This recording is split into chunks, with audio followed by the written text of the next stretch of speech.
ఈరోజు వాక్యము ఆదికాండము 47వ అధ్యాయము 7 నుండి 11 వచనాలు.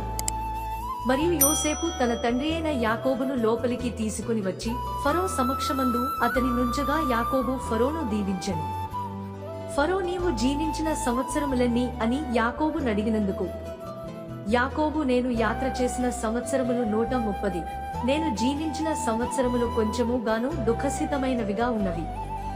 అవి నా పితరులు యాత్ర చేసిన దినములలో వారు జీవించిన సంవత్సరములన్నీ కాలేదని ఫరోతో చెప్పి ఫరోను దీవించి ఫరో ఎదుట నుండి వెళ్లిపోయెను. ఫరో ఆజ్ఞాపించినట్లు యోసేపు తన తండ్రిని తన సహోదరులను ఐగుప్తు దేశములో నివసింపచేసి ఆ దేశములో రామసేసను మంచి ప్రదేశములో వారికి స్వాస్థ్యము నిచ్చెను.